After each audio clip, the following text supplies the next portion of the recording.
Video घेतोय. हा video बघून बऱ्याच अंधभक्तांच्या बुडाला लागली. तेच अंधभक्त जे शिकलेले नाही, ज्यांना गिन्यान नाही, व्हॉट्सअपवरती गिन्यान घेतात आणि इकडे बोंबलत बसतात. बरं, मी या व्हिडिओमध्ये ना हिंदू केलं, ना मुस्लिम केलं, ना कोणत्या जाती धर्मावरती टिप्पणी केली. मला फक्त एकाच गोष्टीचं वाईट वाटलं, ते म्हणजे या भारत देशामध्ये मेडिकल कॉलेजेसची गरज असताना इंडियन मेडिकल काउन्सिलने एक मेडिकल कॉलेज बंद केलं. दुर्दैव आहे. माझा स्वतःचा मित्र आहे.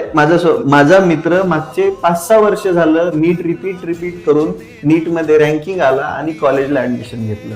त्याचा संघर्ष मी बघितलेला आहे. मी वैयक्तिक मला डॉक्टर व्हायचं होतं, पण होता आलं नाही, कारण मेरिट मध्ये येता आलं नाही. बरं, माता वैष्णोदेवी मेडिकल कॉलेजमध्ये 50 सीट होते. जर माता वैष्णोदेवी कॉलेज हे हिंदूंसाठी ओळखलं जातं, तर मग नीटचे जे काउन्सिलिंग असते, जे प्रेफरन्सेस देतात पोरं, त्याच्यामध्ये हिंदू पोरांनी या कॉलेजला प्रेफरन्सेस का दिले नाहीत? कारण की त्या पोरांना एज्युकेशन महत्वाचं वाटलं, शिक्षण महत्वाचं वाटलं, त्यांना त्यांच्या सुविधा महत्वाच्या वाटल्या आणि त्यांनी या सगळ्या राजकारणाच्या बाजूला जाऊन त्यांच्या हिशोबाने प्रेफरन्सेस दिले.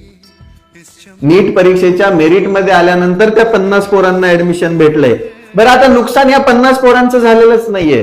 ते मेडिकल कॉलेज बंद झालं तरी पण ते ज्या 50 पोरांना ऍडमिशन भेटलं होतं ते दुसऱ्या कॉलेजमध्ये शिकतील, MBBS होतील. पण या देशामधून 50 जागा, मेडिकल साठीच्या 50 जागा कमी झाल्या. याच्यावरती बोलत होतो. मला हिंदू मुस्लिम करायची काही गरज नाहीये राजांना. मी एक सच्चा हिंदू आहे, मी एक सच्चा भारतीय आहे आणि मला फक्त खरं बोलता येतं. आणि मी खरं बोललो की अंधभक्तांच्या बुडाखालून जाळ निघतो. त्या जाळामध्ये मी असंच केरोसिन वतत राहणार आणि तुमचं बुड अख्खं जाळून टाकणार, कारण की मी सर्वप्रथम भारतीय आहे.